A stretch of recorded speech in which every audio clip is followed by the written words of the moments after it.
hoje eu vou falar mais objetivamente das possibilidades que existem dentro do Moodle, né, das ferramentas que nós podemos utilizar. Então, é algo realmente mais sucinto, né?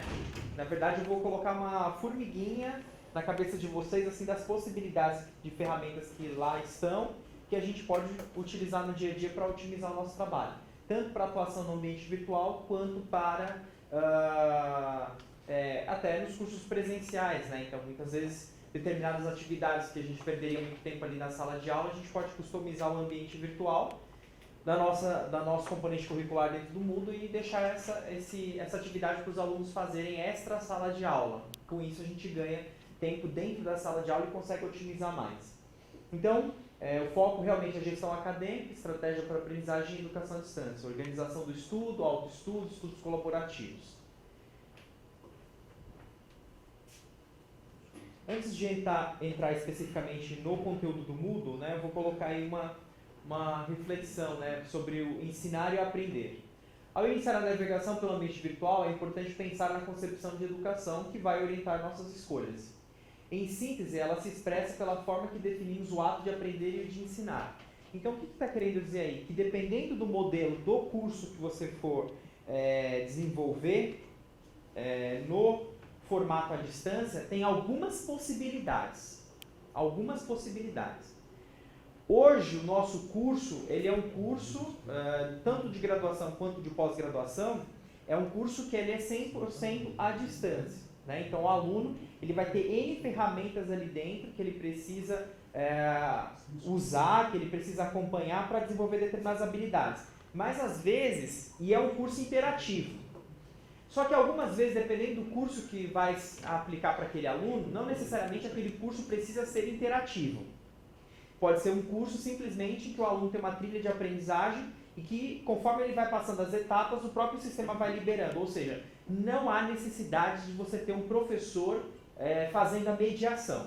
Né? O próprio sistema ele é customizado de maneira que o aluno ele vai desenvolvendo ali e é autoinstrucional. Algum exemplo disso, né? Uma situação de prática. Então, a Receita Federal do Brasil, com a finalidade de implantar a educação fiscal no nosso país, desenvolveu vários cursos à distância no site da Receita Federal, que as pessoas entram, os nossos alunos, eles entram para fazer esses cursos porque vale como atividades complementares. E aí, esses cursos eles são desenvolvidos de maneira que não há necessidade de ter um professor. Ele é autoinstrucional. Então, tem algumas fases, o aluno vai fazendo ali o curso, ouvindo as aulas, fazendo algumas provas, e aí conforme ele vai sendo aprovado nesses testes, ele vai mudando de fase. Tá? Então, isso é um exemplo de um tipo de curso à distância que não há necessidade da intermediação do professor. Então, na verdade, o curso à distância ele pode ser customizado de algumas formas. Né? Reflexões sobre ensinar e aprender. Aprender. O sujeito aprende em situações funcionais. Né? Quando? Os alunos precisam usar todo o conhecimento já construído para resolver determinada atividade. E aí não são só os alunos, os professores também. Né? A gente tem essa experiência porque os professores fizeram uma capacitação no ambiente virtual lá para atuar na pós, e aí depois na hora que a gente percebeu que o cara começou realmente a desenvolver a mediação no ambiente virtual, ele tinha algumas dificuldades, aí ele correu atrás, né, de aumentar o conhecimento dele sobre o uso da plataforma. Por quê? Porque ele estava tendo uma situação funcional. Né? Então, nós somos muito estimulados a isso. A aplicar, a gente só dá valor quando você tem que aplicar o conhecimento. Você precisa desenvolver alguma coisa. Senão, meio que é uma coisa que a gente não acaba absorvendo e nem sintetizando.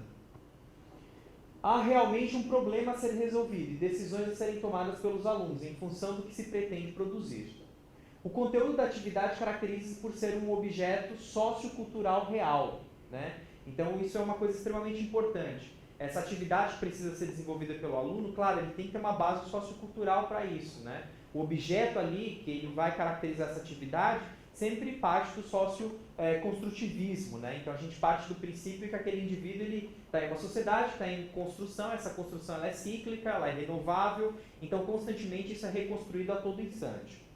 A organização da tarefa do professor. Reiniciou aqui, desligando. A tecnologia esperar um pouco aqui, não sei por que ele desligou. Mas enfim, quando a gente vai desenvolver qualquer coisa, qualquer material, qualquer curso para a educação à distância, a gente realmente precisa entender qual é a necessidade, né, qual é o objetivo que a gente quer desenvolver naquele aluno. Né? Quais são as capacidades, as habilidades, as competências que se pretende desenvolver naquele indivíduo. Né? No nosso potencial espectador em relação àquele curso. Por quê? Porque dependendo da forma como esse curso vai ser desenvolvido, muda-se a abordagem metodológica e ferramental que vai se utilizar para o desenvolvimento desse curso. Tá? Então, automaticamente, a gente tem que pensar nesse perfil antes de qualquer coisa. Vou esperar só um minutinho aqui enquanto a gente... não sei porque ele desligou. Ah.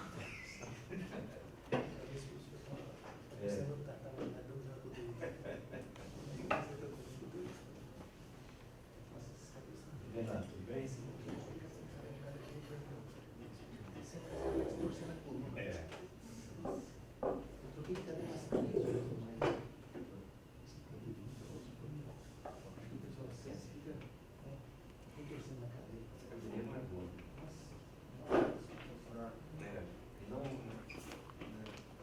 O modelo dela não é bom, é bom aquelas estão assim, Você tem umas fotos ali que não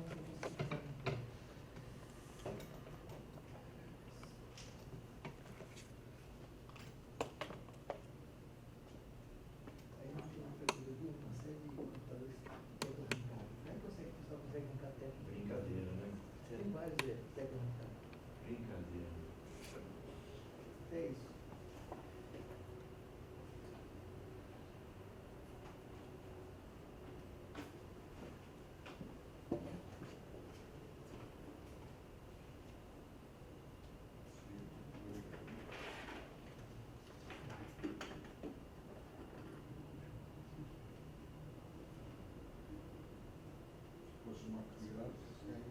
Pois é.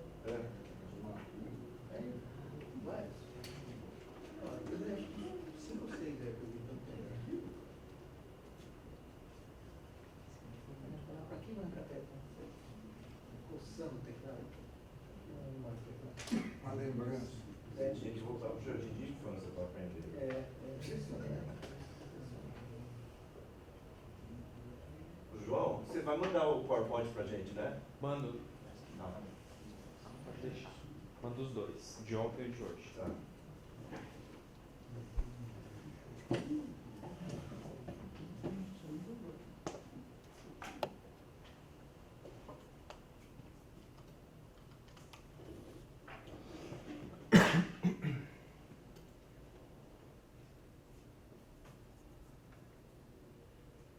Não vai mais ficar programado para desligar não, né?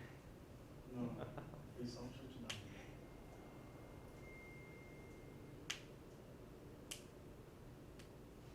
Ainda bem que é só para desligar, não é para explodir. É só aqui. Né?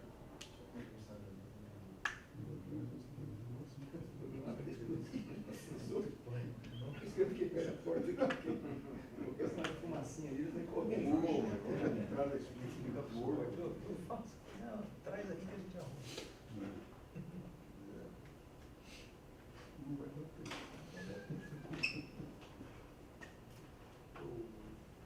Mas o vandalismo,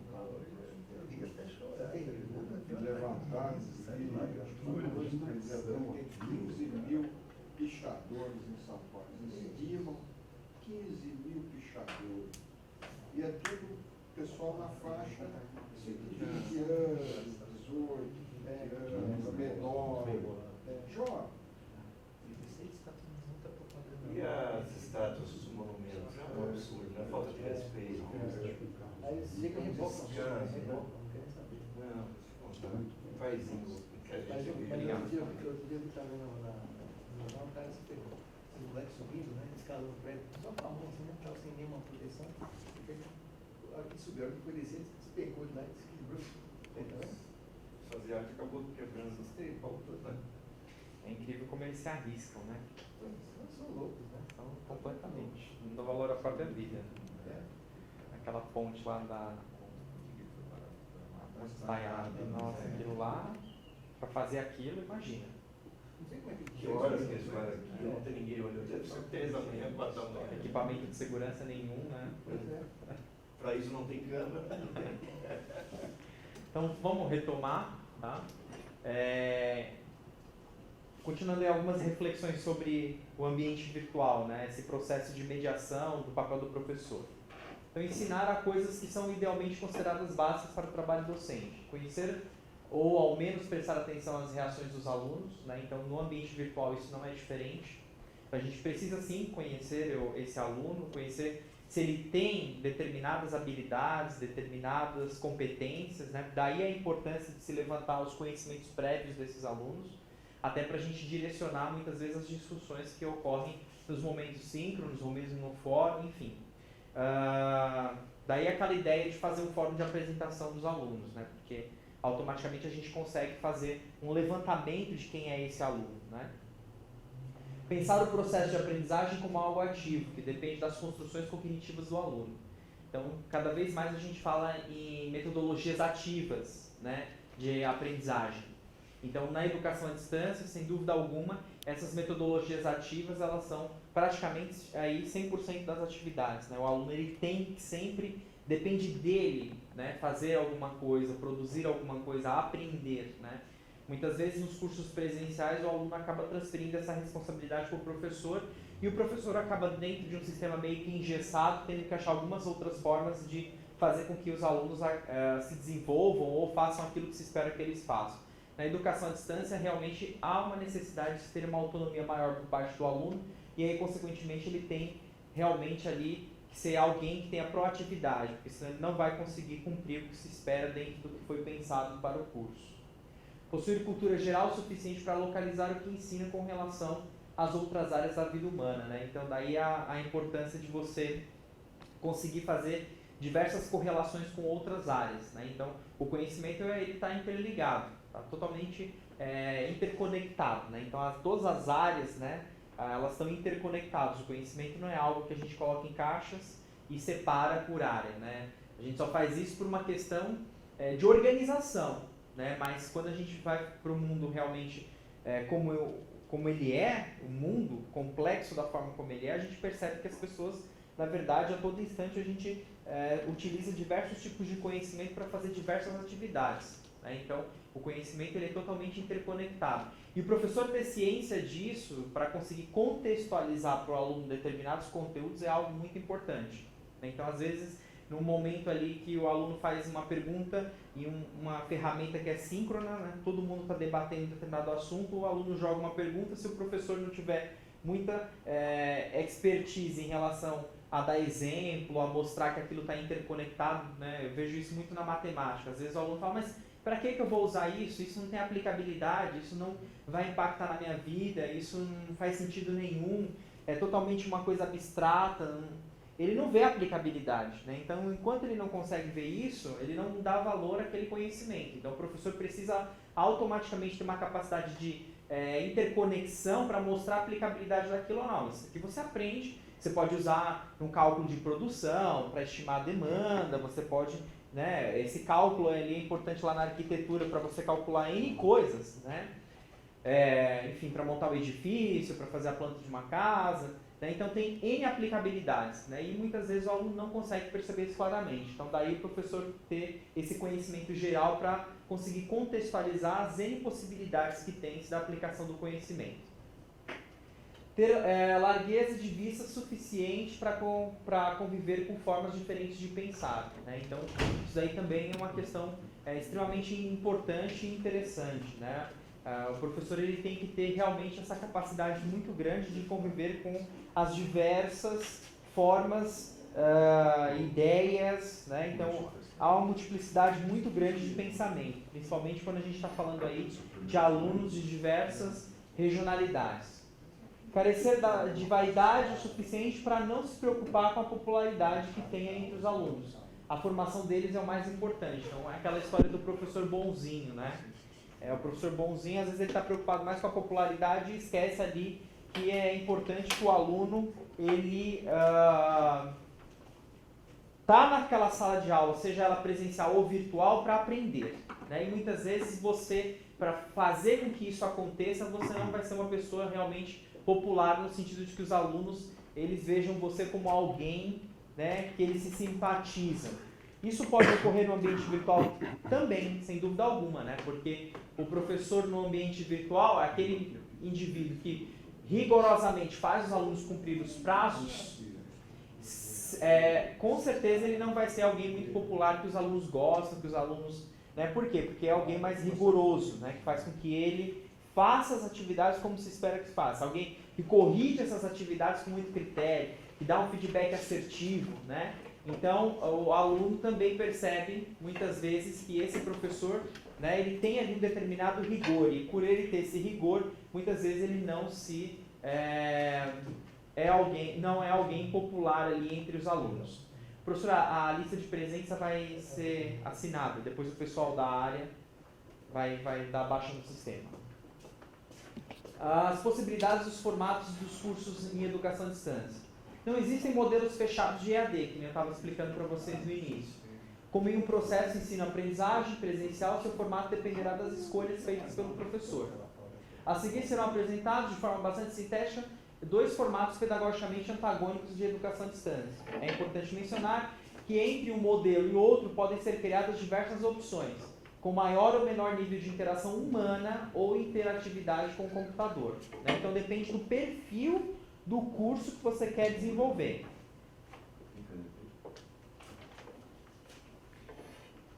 Tutoriais de autoestudo. O que são? Módulos virtuais. Então isso aqui é uma possibilidade de criação de um curso à distância. Tá? Então, curso à distância ele pode ter algumas possibilidades de formato. Um exemplo de formato. Tutoriais de autoestudo. Módulos virtuais contendo material didático organizados para serem estudados de forma totalmente autônoma. O conteúdo é apresentado em multimídia, com textos, animações, vídeo e áudio, conforme convir.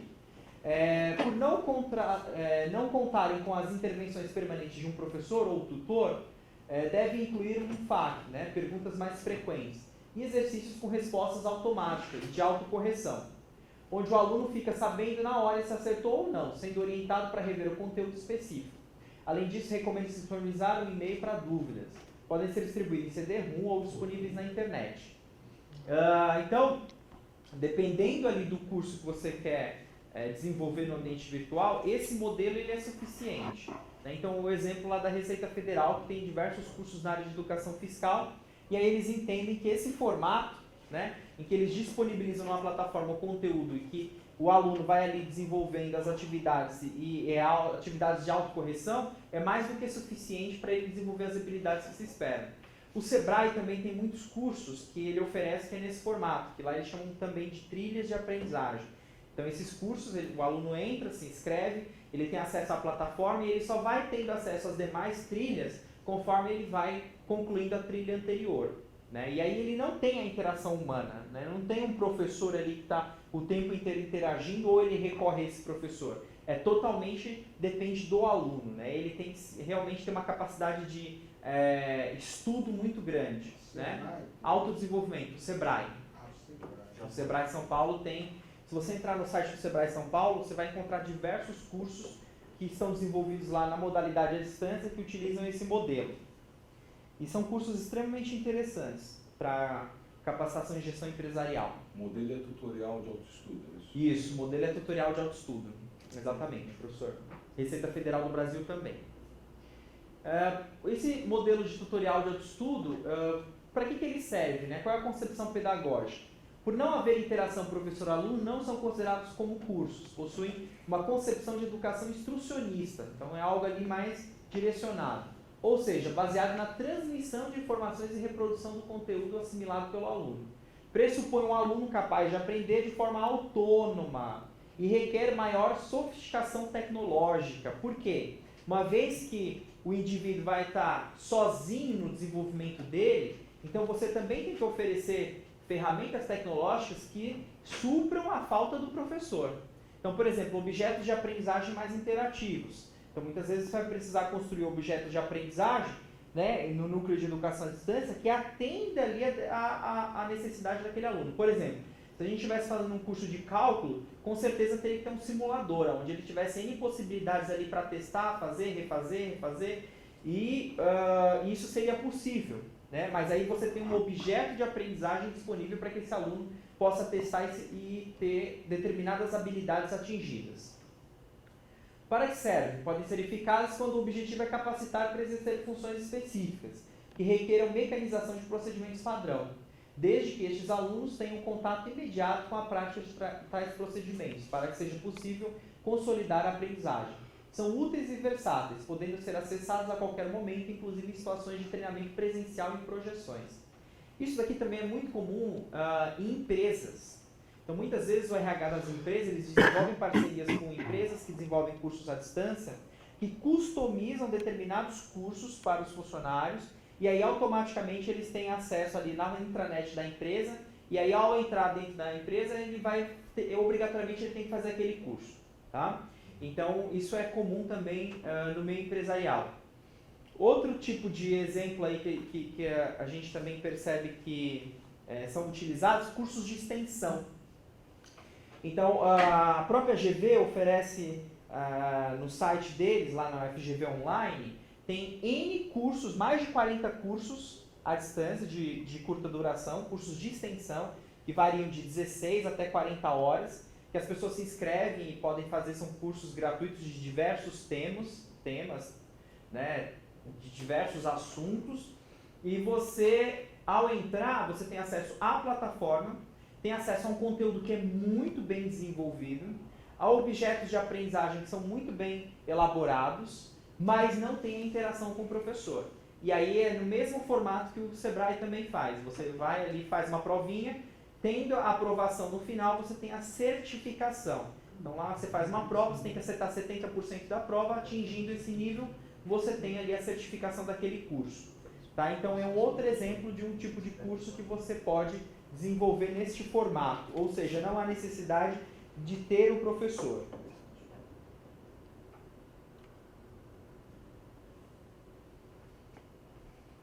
Quais são as precauções que tem que se ter quando desenvolve um curso à distância nesse formato de tutorial? Não se recomenda utilizar esse tipo de tutorial para conteúdos que visem desenvolver habilidades cognitivas mais complexas, como reflexão crítica, né, pensamento analítico e outros que caracterizem a necessidade de construção de conhecimento e que, portanto, requeram um acompanhamento constante de um professor, né, / tutor, né, de um mediador. Porque somos nós que vamos instigar o aluno a pensar, a desenvolver o pensamento crítico, né, e uma vez que não há a figura do professor nesse formato de curso, então sabe-se que não é possível desenvolver, por exemplo, o senso crítico no estudante. Avaliação. Caso seja necessário que haja uma avaliação da aprendizagem para fins de registro e certificação, recomenda-se que haja um questionário de múltipla escolha ao final de cada módulo, com limites de número de tentativas de resposta, ao final do qual é gerada uma nota ou uma menção. Pode-se também gerar um certificado de participação, que pode ser impresso pelo próprio participante, se não houver necessidade de aferir o nível de retenção da informação, como no caso de um tutorial que fique permanentemente disponível aos usuários. Sugere-se disponibilizar um questionário de autoavaliação ou avaliação do tutorial, que sirva de feedback para os desenvolvedores do curso. Então, o aluno, ele mesmo, quando você termina lá esse curso do Sebrae, quando você termina esse curso da GV, atingindo lá o nível de pontuação que espera, automaticamente o próprio sistema já gera o certificado para você e você imprime esse certificado. E aí é interessante essa ideia do aluno dar um feedback também sobre o curso, porque aí quem criou o curso pode melhorar esse curso cada vez mais. Então isso é um exemplo de uma possibilidade de um curso à distância, né? Então para cursos de extensão é uma boa ideia. Então às vezes tem determinados assuntos ali que são assuntos muito específicos em determinadas áreas que você consegue criar um curso no formato de tutorial e vender como sendo um curso de extensão, tá? Então facilmente isso é possível de ser desenvolvido. E aí há os cursos que são à distância, né? Que é o exemplo da nossa graduação à distância e o exemplo dos nossos cursos de lato sensu. O que são? Cursos completos. Podem ser conduzidos em ambientes virtuais de ensino-aprendizagem, independentemente da área, enfim, cada vez mais, né, que a gente estava discutindo, há o desenvolvimento de novos objetos de aprendizagem para que todas as áreas tenham ali a possibilidade de ter cursos à distância. Organizados para serem utilizados por grupo de alunos e professores, simulando uma sala de aula onde os alunos se encontram em espaços e tempos diferentes conforme desejarem. Concepção pedagógica tem o potencial para abrigar qualquer tipo de metodologia pedagógica, desde a mais simples, como a instrucionista, centrada no professor como transmissor de conteúdo, que deve ser compreendido e reproduzido pelos alunos, até as abordagens mais colaborativas e construtivistas. Valorizam a discussão em grupo e a construção colaborativa do conhecimento, onde o professor tutor atua como mediador do processo. Podem conter todo o conteúdo multimídia e exercícios, como no modelo anterior. Entretanto, o sucesso do curso não depende tanto dos recursos quanto da interação e da presença constante do professor. É isso que vai depender mais, né? É a interação permanente do professor que leva o sucesso desses cursos à distância. Por isso que ontem eu toquei tanto nesse assunto, né? Que o professor ele é uma peça fundamental para o sucesso de um curso à distância. Porque o professor ele vai trabalhar em várias frentes, né? Então ele vai trabalhar como sendo alguém que motiva o aluno a participar, ele vai trabalhar como sendo alguém que realmente media o processo de aprendizagem desse aluno, no sentido de direcioná-lo da melhor forma possível para o desenvolvimento dele. Ele vai ser alguém que esse aluno vai buscar determinadas necessidades, e aí esse professor tem que saber contornar determinadas situações, como por exemplo, prorroga ou não prorroga prazo, né? Isso que o aluno está falando é ou não é real, né? Então, o professor nesse ambiente virtual, ele é fundamental, até como sendo um critério para controle de evasão. Porque já há estudos que foram feitos que mostram que quando o professor ele é mais efetivo no ambiente virtual, a evasão no curso ela é menor. Quanto menos participação tem-se do professor no curso que é 100% à distância, mais evasão tem-se naquele curso. Né? Por quê? Porque o aluno ele fica desestimulado a participar. Para que servem os cursos à distância, 100% à distância? Desde que bem planejados, tanto pedagógica quanto tecnologicamente, podem substituir com vantagens um curso presencial convencional, especialmente por permitir que o aluno aprenda em seu próprio ritmo, construindo conhecimentos colaborativamente, enriquecendo ainda pelo acesso aos recursos de pesquisa na internet. Isso é interessante, a questão do próprio ritmo do aluno, né? Porque na sala de aula, meio que a gente força a situação, né? Então, o indivíduo, a gente não olha ele separadamente o ritmo de cada um. A gente chega lá e é uma coisa assim, olha, a aula de hoje é esse assunto, né? Se você está preparado ou não está preparado, aí são outras questões. E aí você vai e transmite aquele conhecimento, digamos assim, e cumpre o plano de ensino, né? O cronograma que estava ali previsto naquela aula, independentemente, às vezes, do aluno estar preparado para receber aquilo, né? E independentemente de você ter certeza que o aluno tem conhecimento suficiente para receber aquilo, né?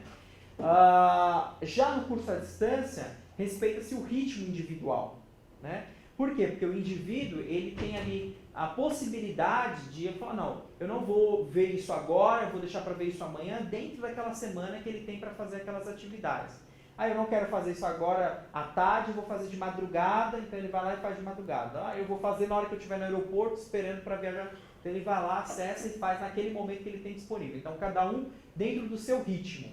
Isso é uma coisa muito interessante, porque aí as pessoas têm realmente mais flexibilidade, né, de desenvolver as suas competências, né, porque aí cada um vai elaborar o seu plano de estudo de acordo com a sua vida, né, com o tempo que ele dispõe para aquilo.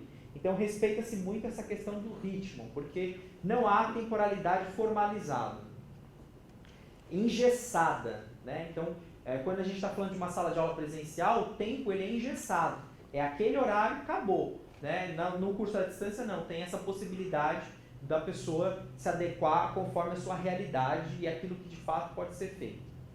São especialmente úteis quando há dificuldade de encontrar tempo e espaço comuns a todos os participantes, e podem ser eficazes para processos complexos de construção de conhecimento e de valores éticos e morais.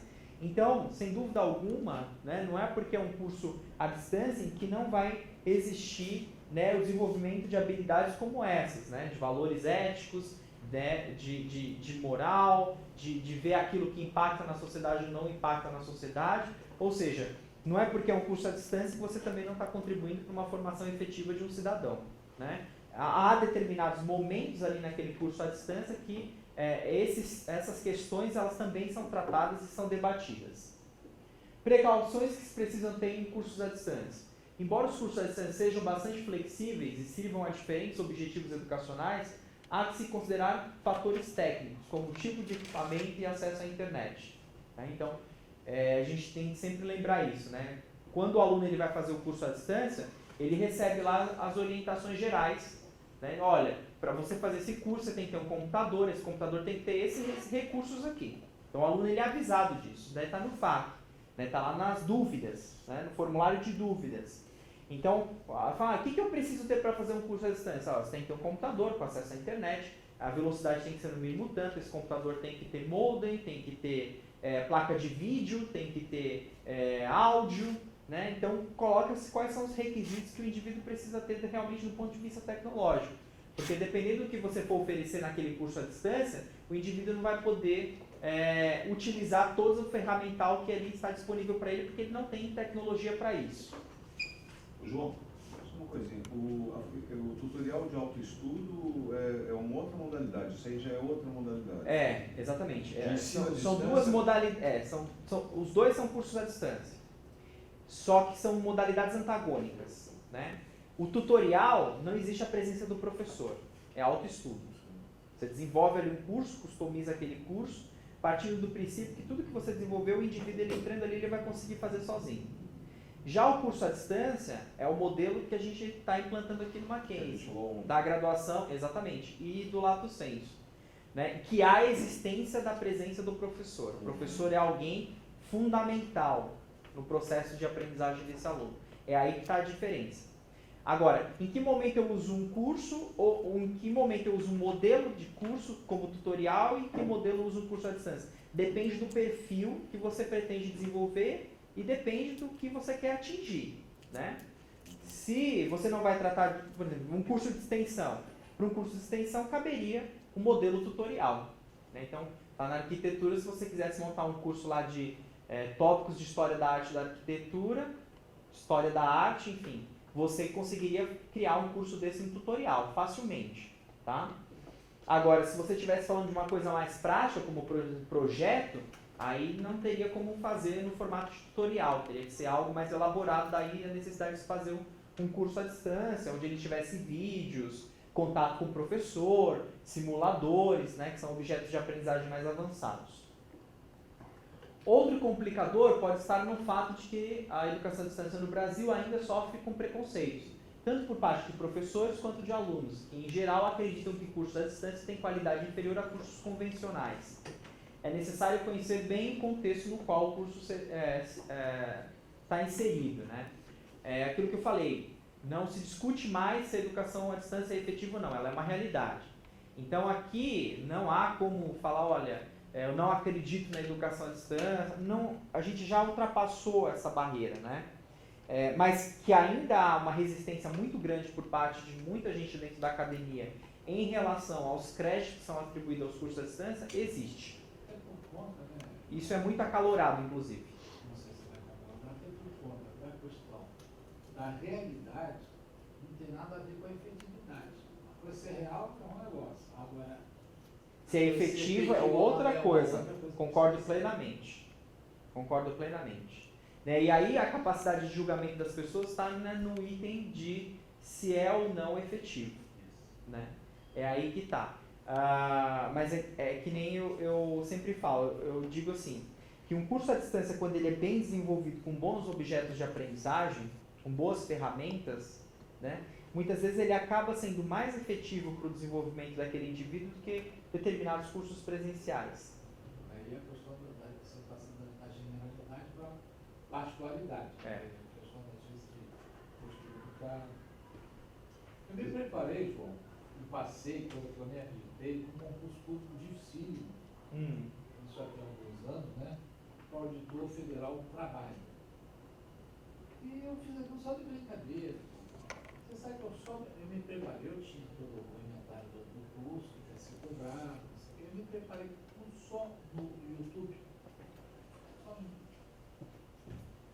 Hoje tem muita coisa. Hoje... Passei. É verdade que tinha 150 vagas, eu fui tipo o antepenúltimo. Até na época eu falei para mim, vamos mandar para o Acre, que era por colocação, né? Naquela época tinham matado os auditores, o Mato Grosso, tinha matado 3 caras, né? Não me meter nessa, eu fiz só de brincadeira. Me preparei um ano no YouTube. Tudo para a educação à distância é uma questão de disciplina. Né? Isso eu tinha. Disciplina, porque assim, você provavelmente desenvolveu uma rotina, né? Sim. Levantar a tal horário, estudar de tal a tal hora, né? Então, assim, o sucesso da educação à distância é a disciplina. Né? Então, você, desenvolvendo a sua rotina de estudo, você se utilizou de objetos de aprendizagem da educação à distância, né? Mas automaticamente você também desenvolveu a sua rotina. E a sua rotina, dentro dela, tinha uma coisa... material fui eu, que eu fui disciplina. procurando, tinha aula orientada, fazia isso, tal, não sei o que, e fui atrás de material bom. Eu acredito totalmente. Eu acho que qualquer indivíduo pode se desenvolver fazendo um curso à distância tranquilamente. Sabe que ontem eu recebi, coincidentemente, um e-mail da ABEA, que é a Associação Brasileira de Ensino de Escolas de Arquitetura, incrivelmente, né? É uma carta, assim, carta da ABEA contra o ensino à distância para a graduação em arquitetura e urbanismo. Foi isso que É, você falou. Ele chegou assim, tinha comentado. você comentou? Que as instituições nossas são as piores do E por mundo. um acaso eu recebi hoje de um professor da arquitetura o mesmo recadinho. Eu tava depois... Sabe por quê? Ressentimento. Não. Porque ele foi despedido de uma escola, implantaram o ensino à distância, esse professor, que é amigo meu. Não, mas tem a associação inteira falando. Eu sei, mas ali tem muito ressentimento. Nós que somos de administração, Muito ressentimento. a questão da gestão da mudança cultural. É, Mudar a cultura é complicado. Então tem que ter uma estratégia para começar a fazer a coisa gradativo, acontecer.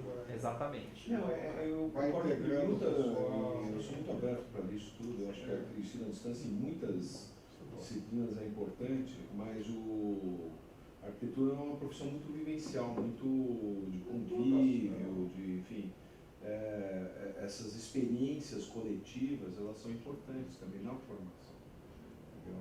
Então, é como um curso que tem, um curso de arte em tese, né, na essência. Então, há alguns aspectos da arquitetura que têm que ser presenciais. E outros, obviamente, algumas disciplinas que são mais teóricas, sem nenhum problema, entendeu? a formação Mas as disciplinas práticas, né?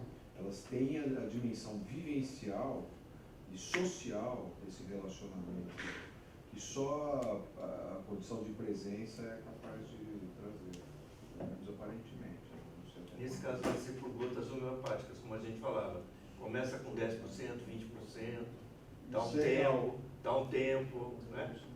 Pessoal, por limite, mesmo esses papos, nesse tipo de curso, eu preciso da presença do professor, como vereador ou não, é questão de mais 10 anos, se chegar a isso, eu não preciso desse professor. Eu tenho sistemas, hoje eu já tenho modelo que vai entender a questão cognitiva, vai entender, vai te orientar. Nesse caso que eu estou falando, não A precisa de impressão, professor, como é que chama? precisa de 3D, impressão 3D, por exemplo. Isso daí é questão só de tempo. Então, já é uma mas assim, coisa. eu estou falando não só a presença do professor, a presença do espaço. Mas Porque o próprio aluno ensina o próprio aluno, em certo sentido. Esse convívio é parte do processo de aprendizagem de algumas disciplinas da arquitetura, de algumas atividades isso pode ser no práticas espaço da arquitetura. virtual. Não, mas Isso era os fóruns e tudo. Não é a mesma Não, coisa. adianta. Eu acho que até lá muita coisa vai ser desenvolvida com o tempo. Simuladores. Ontem a professora, Incontáveis. ela contou uma piadinha, mas é muito assim apropriada. De um médico e um professor. E os dois, a professora de jogos, né, que assistiu o curso à tarde, um médico Eu não e um gostei professor. daquela exposição. Você gostou? Gostei. Achei de uma infantilização. Eu saí Ela foi indignado da Não, apresentação. ela foi bem. Da estatística, professor de estatística? Não, de jogos. Foi Não, então é um outro. curso muito bom. E muito assim, modernoso, porque ela não usou os nossos PowerPoints comuns, usou aqueles PowerPoints em que vai deslocando, e ele integrava vários pequenos vídeos, um trabalho de pesquisa Aí ela contou essa piada, que um médico e um professor foram para o futuro, há 100 mil anos. Né? E aí o médico se maravilhou com aquele mundo, falou, mas aqui se faz transplantes que não são invasivos, e não sei o quê, e não, é fantástico. Os médicos são muito entusiasmados com o avanço. Né? Aí o professor falou, pacientes também. Eu estou tranquilo. Por quê? Porque nada mudou. Professor. O quadro negro está aqui, né? Sem o quadro Nada negro. mudou. Então você precisa quebrar isso aí. Precisa quebrar. Eu sei. Quebrar a inércia, quebrar Eu não discuto isso. Eu acho que eu sou muito aberto para essas coisas. E não vai Mas, depender na dos verdade, arquitetos. tem questões na formação do arquiteto que dependem de vivência. Não, precisa Vivências quebrar. coletivas. É o etílico. Mas a questão etílica também na Não é só arte o era etílico. importante. Era Montparnasse, os artistas iam lá, ficavam bebendo a noite inteira. Fumando maconha. Mas isso Não, mas não é isso. A experiência vivencial em certas situações ela é importante. Até que ponto vai se conseguir, né, o ensino à distância total? Eu acho improvável, mas parcial sim. Então, Ou dependendo do momento de vida, né? Então, às vezes, assim, se você para uma pessoa que é muito jovem, 17, 18 anos, acabou ali de sair do ensino médio, né? Se ele tem a possibilidade de fazer um curso presencial e um curso à distância, né? Então, assim, pelo perfil dele, seria interessante que ele fizesse um curso presencial, porque ele precisa aprender a conviver. Depois, uma especialização, faria à distância. Eu acho, Então, eu acho que depende muito da fase de vida. Eu estou prestando atenção, talvez muito mais pela primeiro especialização do que pela graduação.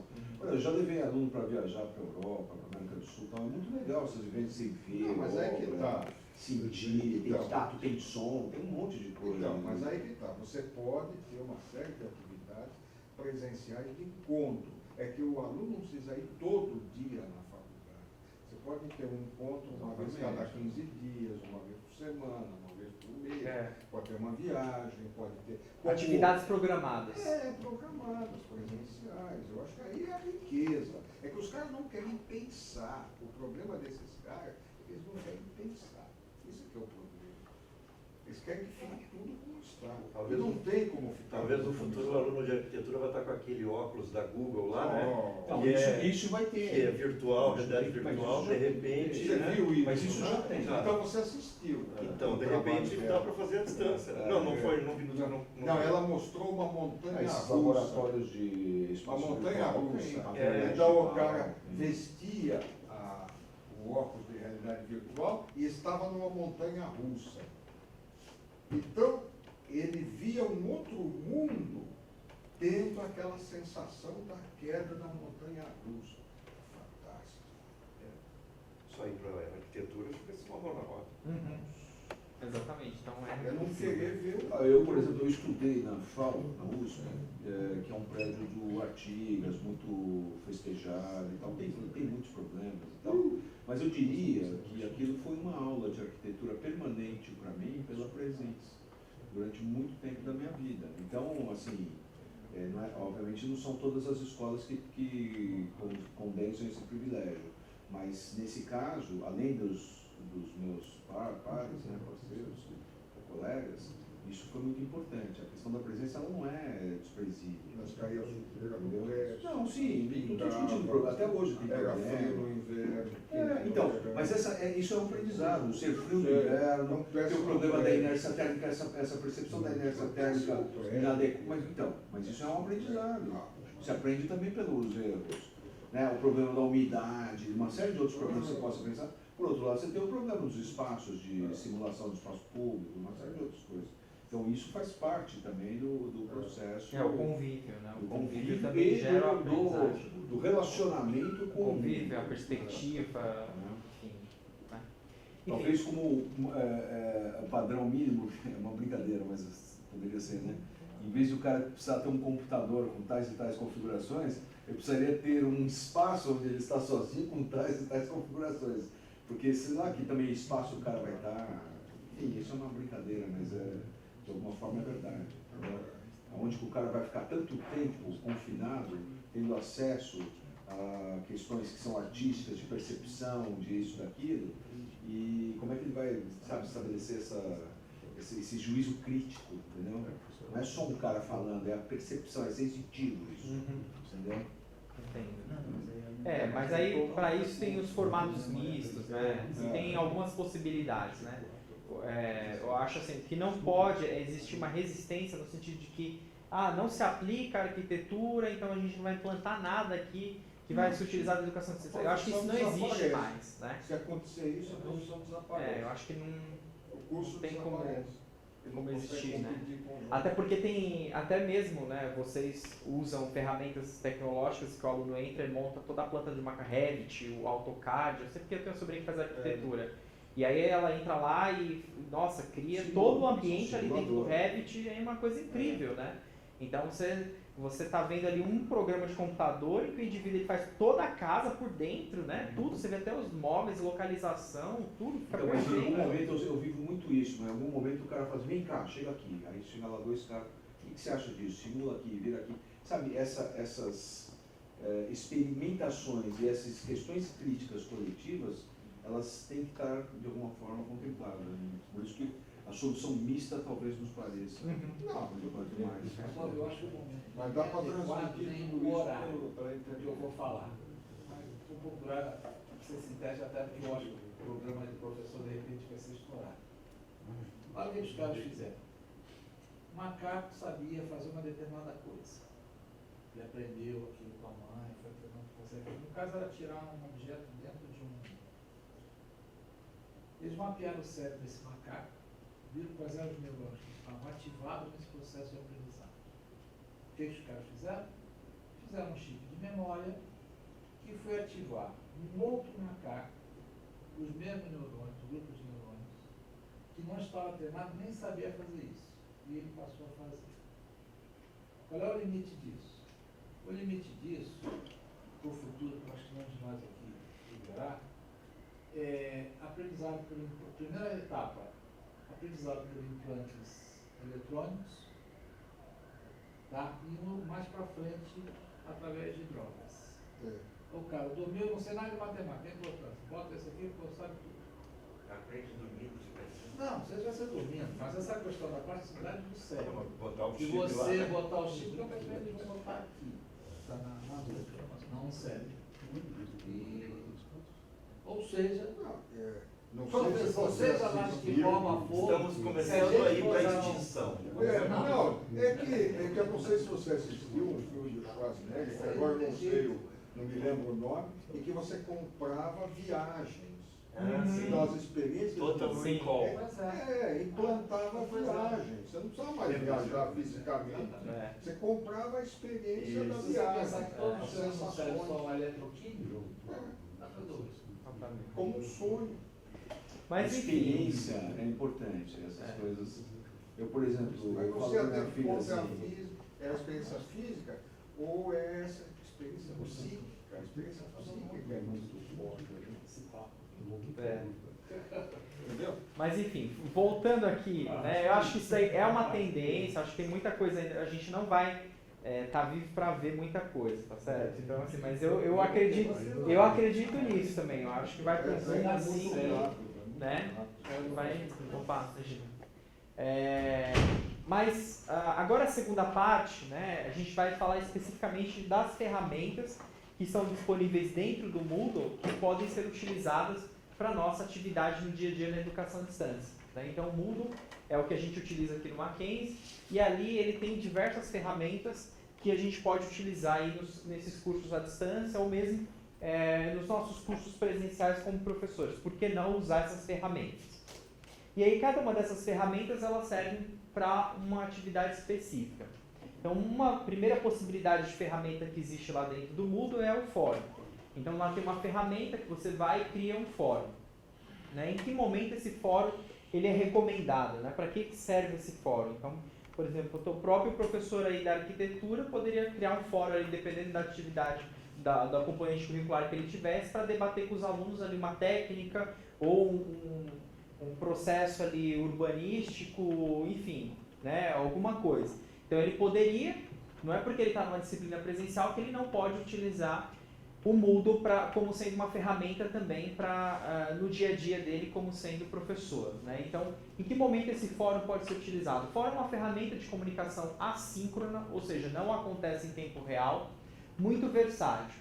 É um espaço onde todos podem ver o que todos fazem, ainda que não ao mesmo tempo. Pode servir para discussão de temas relativos ao conteúdo com mediação. Então, né, o professor vai escolher lá um determinado assunto e os alunos vão debater sobre aquele assunto e ele vai mediar e direcionar essa discussão. Mini blog, onde cada aluno tem tópicos para criar sua página pessoal, então também tem essa possibilidade. Então, se você ativar essa possibilidade, cada aluno vai criar ali a sua página pessoal e com base nisso as discussões vão acontecendo. Você já usou isso? Já. Qual foi a ideia? Você fez um blog que os caras... Então, na verdade foi logo quando houve uma mudança do Brasil para adaptação às normas internacionais de contabilidade, então ainda tinha um debate muito grande de como as empresas iam fazer para poder reestruturar suas áreas para atender essas normas internacionais. E aí a ideia era que eles criassem mini blogs como sendo consultores e aí eles propusessem para essas empresas algumas ferramentas que eles deveriam utilizar ou procedimentos, se pondo ali para o mercado. E aí foram bem criativos, criaram... Aí veio a conta de cada um. Exatamente. Né? E a ideia era que eles colaborassem uns com os outros, né? Porque na verdade foi uma atividade que foi até feita em grupo. Né? E aí eles iam aprimorando o trabalho, enfim. Então por meio dessa ferramenta dá para desenvolver isso. Wiki, para construção de texto, modo colaborativo, então isso também é uma possibilidade. Né? Então o mesmo texto pode ser editado por diversos alunos e ali eles vão colaborando para que seja feito então um texto final. Mural, onde os alunos expõem seus trabalhos, né? Então você pode colocar também esse formato, então ele vai lá e posta simplesmente o trabalho e o trabalho vai ser visualizado. Né? Espaço de reflexão coletiva ou discussão de texto. Não sei se cabe, se acontece isso planejado, eu não sei. No Wiki, se eu quiser, por exemplo, eu tenho uma turma, separa essa turma em grupos, 10 grupos. Eu consigo fazer o Wiki, eu não sei.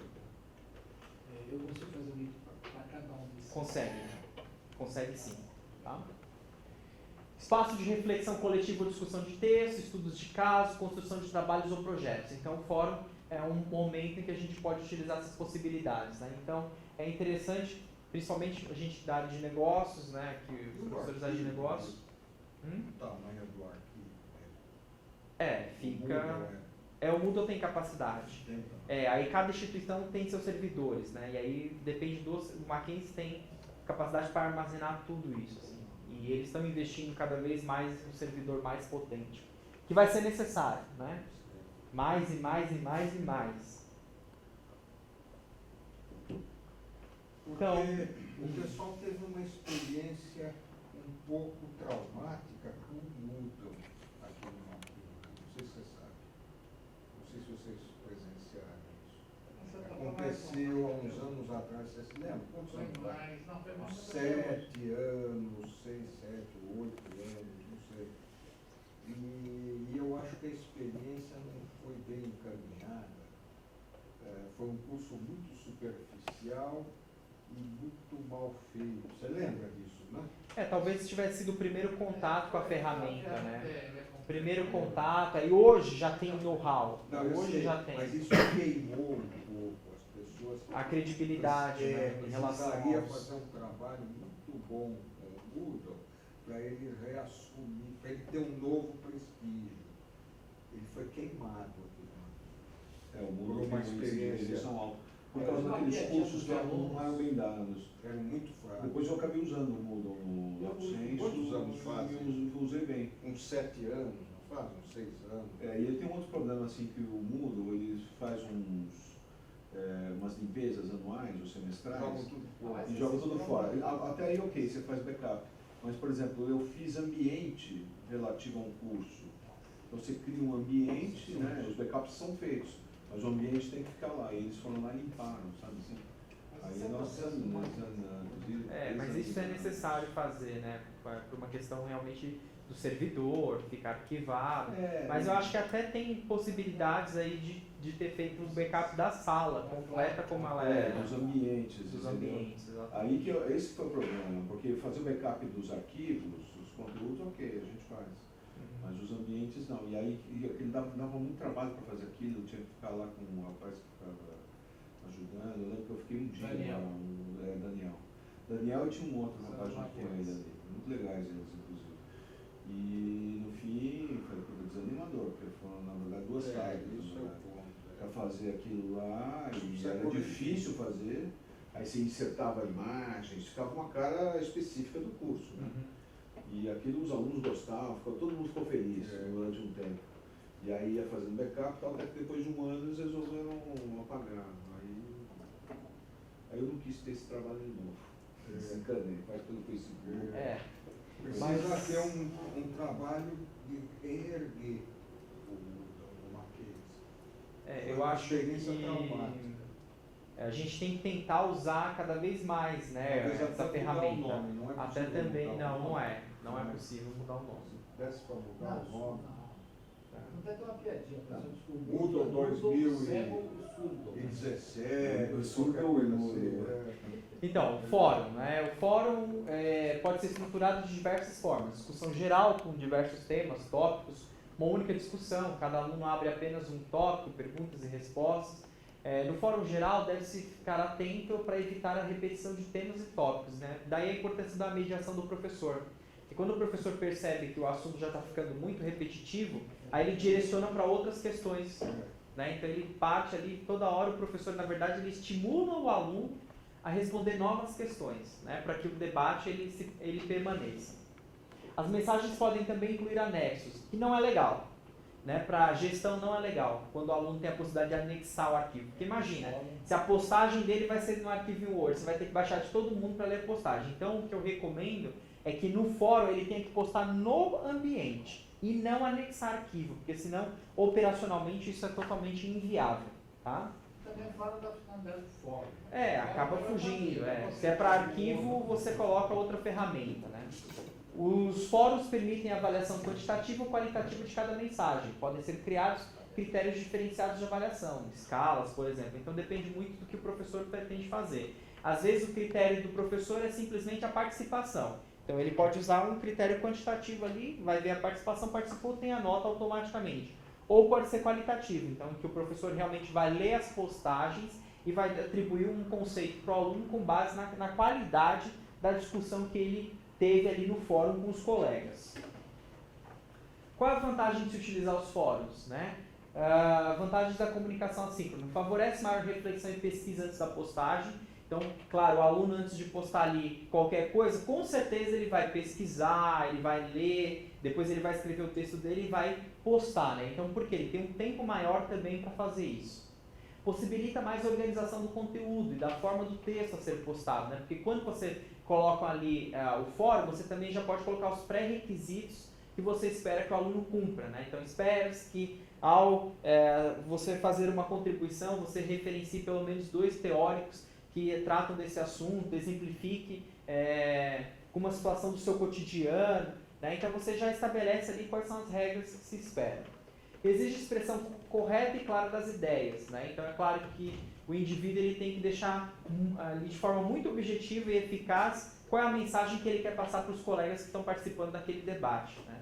Então, ele vai ter essa preocupação em ser claro no que ele pretende, na mensagem que ele pretende passar. Permite aprofundamento de ideias e conceitos. Né? Então, conforme esse debate ele vai se aprofundando, esses conceitos e essas ideias também vão sendo melhor sintetizadas pelos alunos e melhor discutidas e renovadas, enfim.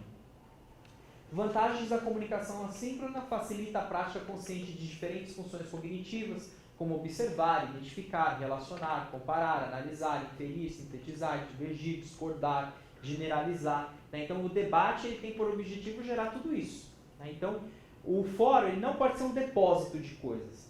Você tem que estimular o aluno a interagir. Né? O fórum não é simplesmente para ele postar lá a contribuição dele, ele some e não aparece mais no ambiente virtual. Não é esse o objetivo. Né? O objetivo é a interação, porque por meio da interação ele vai desenvolver essas funções. possibilita o registro do processo de construção do conhecimento, possibilita uma mediação mais direcionada por parte do professor.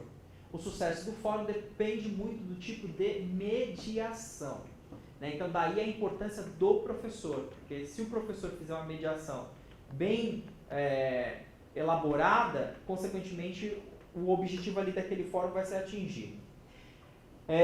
Eu acho interessante também que nos fóruns, quando você vai fazer a mediação, você não fique postando a mensagem individual de comentário 1 a 1, porque operacionalmente para o seu trabalho isso vai ser inviável. Então, o ideal é que em determinado horário do seu dia você vá lá e faça uma síntese do que foi postado até ali e sintetize, né, com base no que os alunos discutiram e contribua de alguma forma ali para a discussão continuar. Tá? O chat. Então, o chat é uma outra ferramenta que a gente praticamente não utiliza, né? Mas nos cursos do Lato Sensu, a gente tem lá o chat e o professor tem que, pelo menos uma vez por semana, ele tem que entrar lá no horário pré-determinado, foi estabelecido em cronograma, divulgado previamente para os alunos, para poder fazer, então, a mediação no chat. Então, o chat permite uma comunicação escrita síncrona, né? Então, em tempo real. Em tempo real entre professores e alunos. Pode ser útil como espaço de esclarecimento de dúvidas, ou para um bate-papo, como um convidado, por exemplo. A sessão de chat pode ser agendada com horário de início e fim. Os registros do chat ficam disponíveis para consulta posterior. Quando bem sucedido, pode ter impacto na aprendizagem. Então é interessante, por exemplo, quem faz orientação de trabalho, né, poderia se utilizar o chat assim como a gente vai utilizar no Lato à distância. Olha, o aluno ele tem que ler o manual primeiro, né, saber o que ele tem que fazer, ter uma ideia do projeto dele, então a gente marca o primeiro chat. Porque ali ele vai, né, estabelecer, colocar quais são as suas principais dúvidas. É interessante também que no chat você tem uma capacidade de leitura rápida e de síntese, né, porque você não vai conseguir responder todas as dúvidas dos alunos individualmente, porque são vários alunos e um único professor. Então você tem que ver ali quais são as principais perguntas que eles estão fazendo, sintetizar essas perguntas e dar um direcionamento como resposta.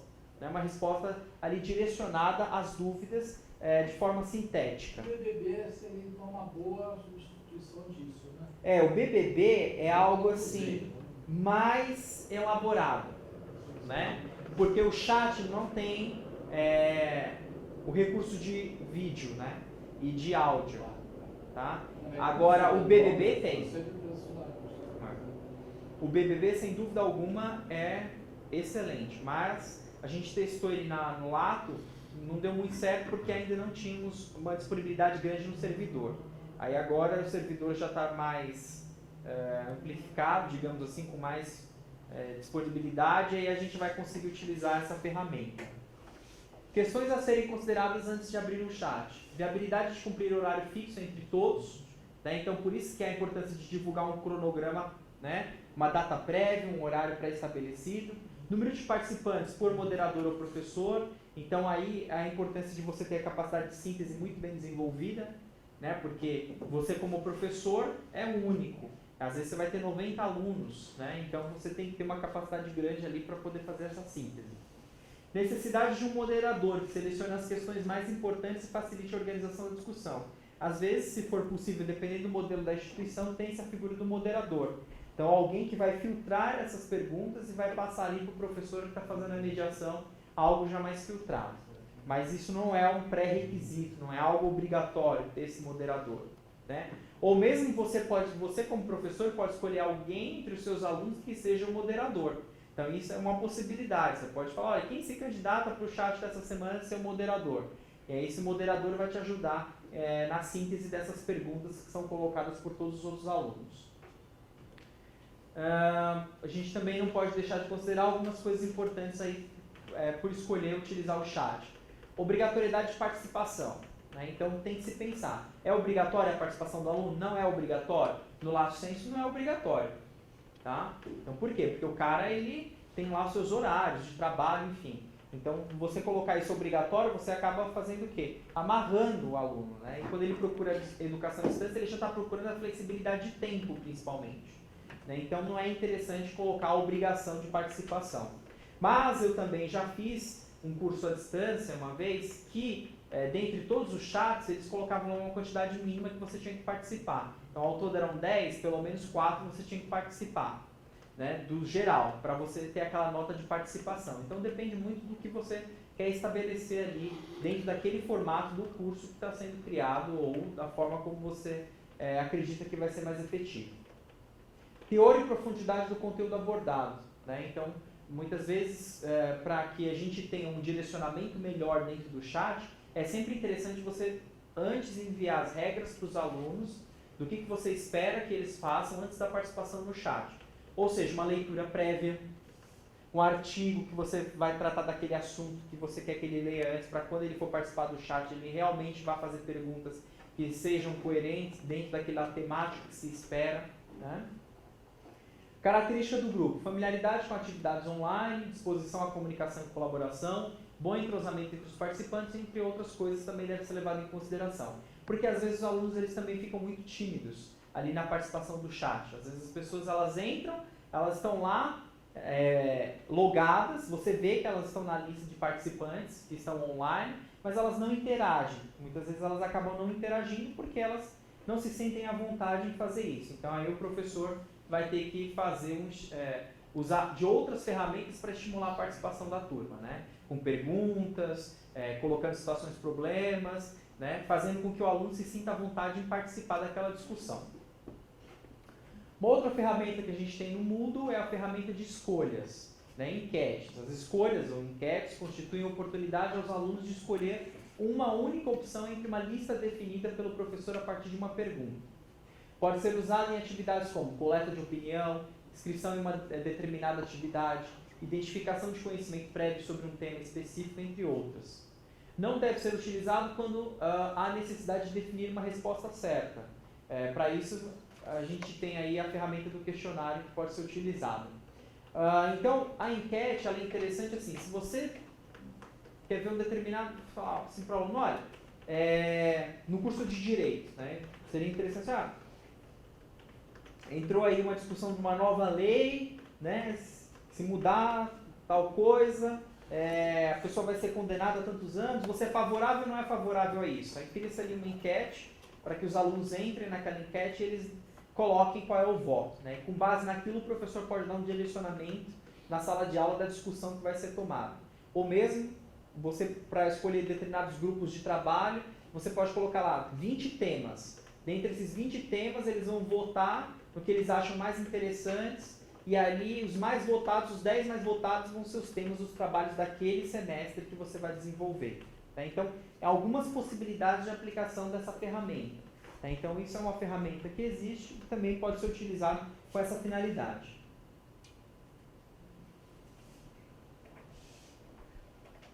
Se a escolha for utilizada com a finalidade de registrar inscrições, é possível definir previamente o número máximo de vagas por opção.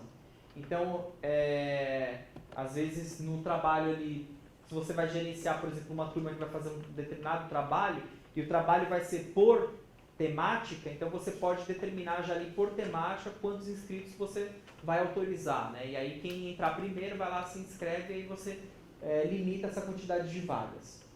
Mesmo que o professor decida que os alunos poderão visualizar os resultados da escolha, é recomendável que haja um feedback, uma resposta, um comentário do professor dirigido aos alunos, que pode ser na forma de uma nova atividade, de oferta de outros materiais pertinentes à escolha ou de um novo tópico no fórum, por exemplo.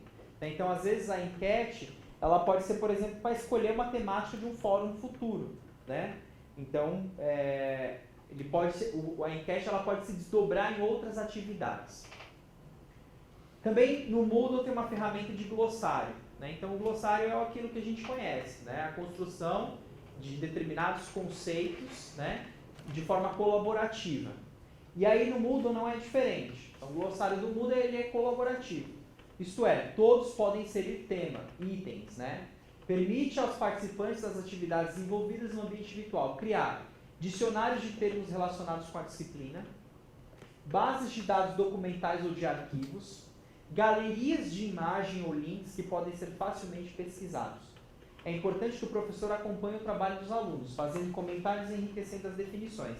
Então, muitas vezes, o aluno ele tem um trabalho prático, né? Que nem o coordenador de História estava aí ontem, História e Geografia. Então, ali, galeria de imagens, ele pode muito bem, determinado tópico ali dentro do curso de História, História da Arte, ir lá e fazer uma galeria, combinar com os alunos que eles vão montar uma galeria de imagens referente a essa temática, né? Então, os alunos todos vão pesquisar uma imagem que está relacionada àquele tema e vão postar essa imagem no glossário, porque aí todos vão ter a possibilidade de ver, né, a postagem do outro e entender mais sobre aquele determinado assunto. Assim como também, dentro de uma determinada disciplina, um componente curricular, você pode colocar temas que são temas-chave, e aí os alunos têm que pesquisar sobre aquilo e o conceito precisa ser construído ao longo do semestre. E o combinado é que a turma vai entregar no final do semestre as definições para aqueles temas que você identificou como sendo temas-chave para aquele componente curricular daquele semestre. Então, de forma colaborativa, os alunos vão desenvolvendo isso e você vai mediando. Olha, eu acho que tal conceito não está legal ainda, é melhor vocês pensarem sobre isso, e aí eles vão construindo em conjunto. Então, é legal porque vai ficar um conhecimento que vai ser institucionalizado pelos alunos, né, porque foi desenvolvido por eles. Uma outra ferramenta que a gente tem aí é o diário. Essa ferramenta permite que o aluno construa textos de reflexão ou síntese de aprendizagem, que devem ser orientados por um professor. O estudante anota suas reflexões, aperfeiçoando continuamente. A ferramenta é pessoal e não pode ser vista pelos outros alunos. Isso é super interessante, né? Porque às vezes se o aluno tem uma construção de alguma coisa, você pode cadastrar isso como sendo um diário e cada um vai ter o seu. E você, como professor, consegue entrar e ver o que o aluno está desenvolvendo. E intermediar o desenvolvimento daquele texto, o desenvolvimento daquela criação. Tá? E aí, consequentemente, não há interferência dos outros alunos. É realmente uma coisa individualizada. O professor pode adicionar comentários de feedback e avaliações a cada anotação do diário. Deve ser uma atividade realizada com intervalos regulares, por exemplo, semanal. Então, o aluno fala para ele, você tem um prazo, né? Essa semana você tem que fazer isso aqui. Aí ele entra, coloca lá a atividade, você olha o que ele está desenvolvendo, faz os seus comentários e em cima daquilo ele vai construindo e vai melhorando até a data da entrega final. Então essa é uma outra ferramenta que a gente pode utilizar para uma construção conjunta. A elaboração rotineira de um diário pode ser útil para a construção de portfólio ou de projeto de pesquisa, facilitando o trabalho de orientação do professor. Tá? Então, é uma forma de você orientar a TCC. Né? Então, o aluno vai construindo ali, por meio do diário, você vai fazendo as suas intervenções, vai ficando tudo registrado. Né? É bom também porque, como tudo fica registrado, não tem como o aluno falar que ele não recebeu orientação, ou o orientador era ausente, coisas dessa natureza. Embora seja possível dar uma nota ao diário, ela não é automaticamente incorporada à nota final do aluno. Por isso, deve-se acrescentá-la como um novo grade de item. Então, você precisa cadastrar, na verdade, isso no centro de notas.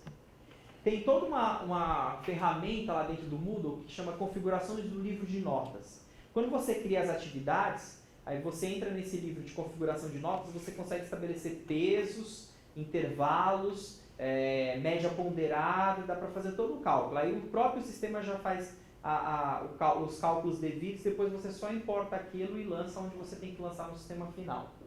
E a gente no Lato está desenvolvendo uma interface para ele puxar direto do Moodle para o TIA, para não ter que fazer isso manual. Né? Porque hoje o que está acontecendo? As notas são lançadas no Moodle, aí depois tem que importar, baixa por Excel, importa isso no TIA. Aí a gente está desenvolvendo uma interface que é para puxar direto do Moodle para o TIA. Aí vai ser, mas a gente já está lá com o pessoal do sistema batendo porque tem que sair, porque senão a gente não vai dar conta, né? É muita coisa, são muitos alunos, para fazer tudo isso manual, né? Então não tem como. E a tecnologia está aí para a gente tentar, né, o máximo que der, utilizá-la. Questionário. Então, o questionário permite elaborar questões com diferentes formatos de resposta, verdadeiro ou falso, escolha múltipla, valores, resposta curta, etc. E possibilita, entre outras coisas, escolher aleatoriamente perguntas, corrigir automaticamente respostas e exportar os dados para o Excel. O criador tem apenas de construir a base de dados, de perguntas e respostas. É ainda possível importar questões de arquivos TXT, com algumas regras aí que tem que se observar. É interessantíssimo criar banco de questões no Moodle. Interessantíssimo. E os alunos gostam disso. Principalmente quando eles vão fazer prova. Porque se você tem um banco de dados no Moodle, ele entra lá, ele vai testar o conhecimento dele, aí ele tem dificuldade, aí ele não entende, aí ele vê lá o feedback que você deixou, ele vai atrás. E aí eles dão super valor, eles até falam, professor, por que você não coloca mais questões lá no Moodle? Coloca mais, né? Eu uso isso no presencial, para alguns componentes curriculares que eu leciono no presencial. E aí eles pedem mais exercícios, né? Porque é uma coisa que ele pode entrar lá e a qualquer momento ele pode testar o conhecimento dele e ver onde estão as dificuldades. Porque aquela questão que ele errar, ele fala, poxa, isso daqui eu não entendi, eu preciso rever esse conceito.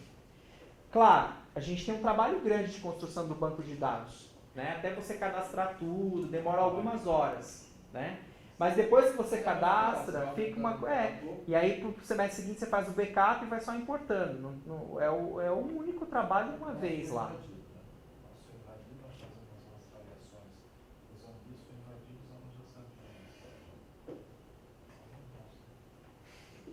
O que eles sabiam, né? Porque nós fazemos, usávamos isso aí para fazer uma preparação, isso entrava como conjunto, fazendo a preparação de notas, né? Até para dispensa, por exemplo, de inglês e um monte de coisa. Então os caras foram lá, invadiram isso e pegaram todas as questões. Você já tem no banco, você nem você botar questões, alternativas, você já escolhe a resposta também. Você indica a resposta, porque como é o sistema que vai corrigir, né, então automaticamente já tem que estar lá indicada a resposta correta.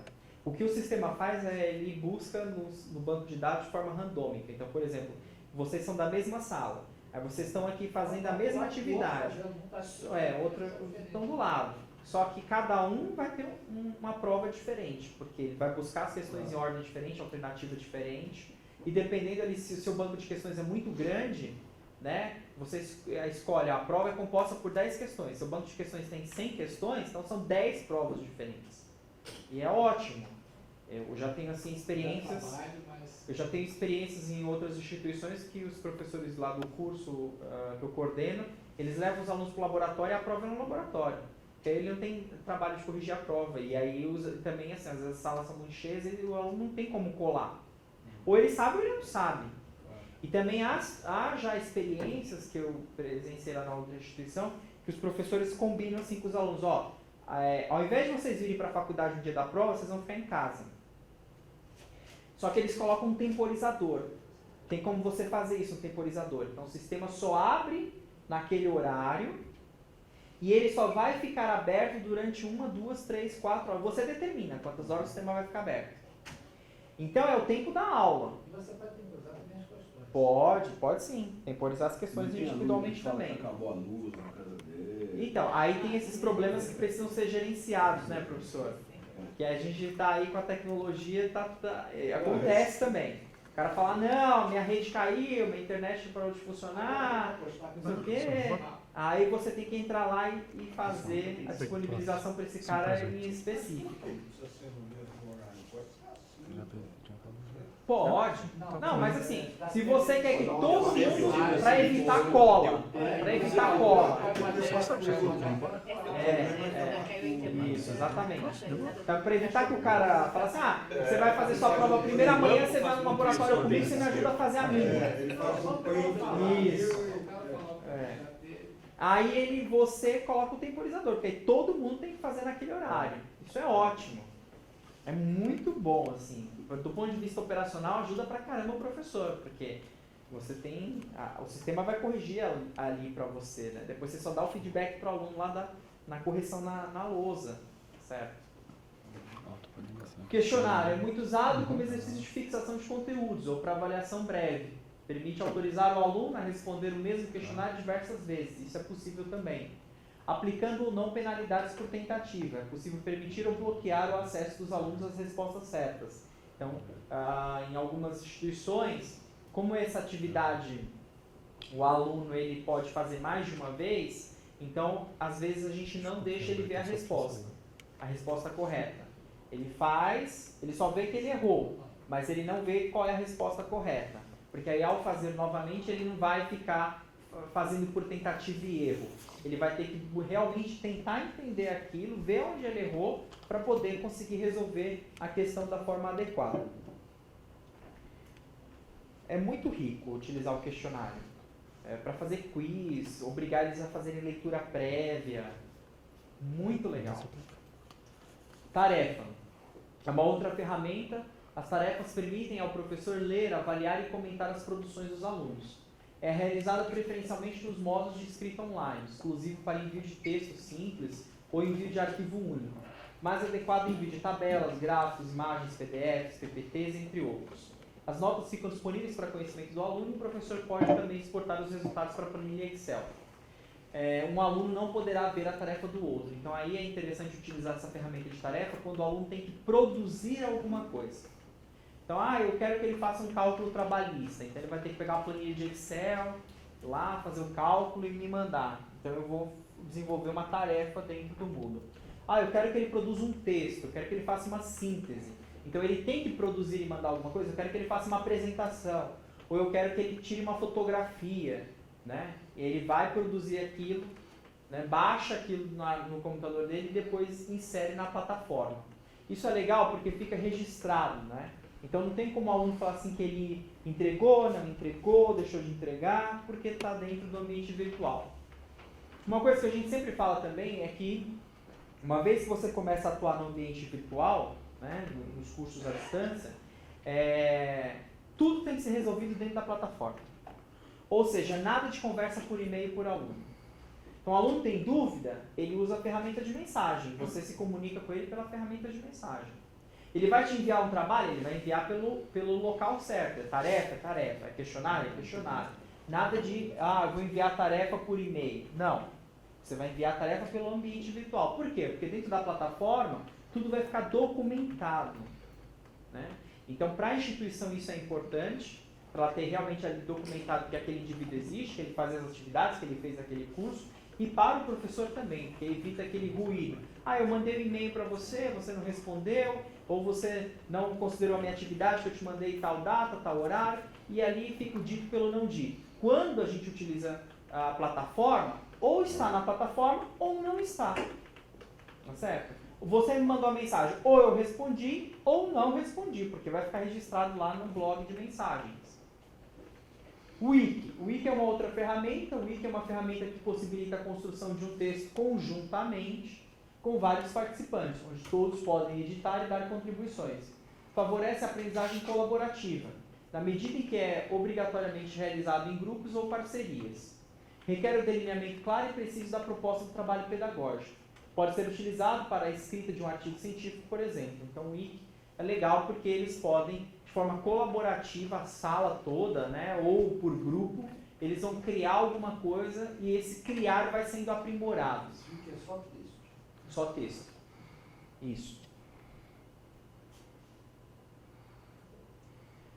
Também tem a ferramenta de lição. Com a ferramenta de lição é possível apresentar o conteúdo de um modo atraente e flexível. Consiste em um número determinado de páginas. Cada página normalmente termina com uma questão e uma série de possíveis respostas. Dependendo da resposta, passa para a próxima página e é levado de volta para uma página anterior. É mais ou menos a lógica da trilha de aprendizagem que o Sebrae utiliza nos cursos deles. Então essa lição, a lógica é a mesma. Se você atinge ali o conhecimento que se espera para aquela tarefa, aquela etapa, você vai adiante na lição. Se não, você volta para a etapa anterior. Então você consegue customizar o sistema de maneira que o aluno só avance se ele adquirir os critérios mínimos esperados. Trata-se de uma atividade interessante para estudo autônomo, no caso de estudos dirigidos ou estudos de caso, quando é necessário tomar decisões e acompanhar seus desdobramentos. Requer roteirização detalhada e pode ser demasiado complexo para iniciantes em Moodle. As lições podem compor os processos de avaliação. Então, como você vai ter que definir para o aluno se ele vai avançar ou não vai avançar, então a customização disso dentro do Moodle, que é a roteirização, é um pouco complexa. Porque você tem que criar os parâmetros dentro do sistema. E base de dados. As bases de dados têm algumas semelhanças com o glossário, mas dão mais liberdade ao professor para criar campos específicos a serem preenchidos pelos alunos. Pode ser um repositório de vídeo, de recursos educativos, de papers ou fotos, pesquisável e ordenável por categorias. Então isso é interessante, né? Então, lá na arquitetura, poderia montar uma galeria de fotos. Né? Ó, vamos fazer uma exposição essa semana, uma exposição virtual sobre uma temática. Cria-se então uma base de dados e aí eles vão postar uma galeria de fotos, né?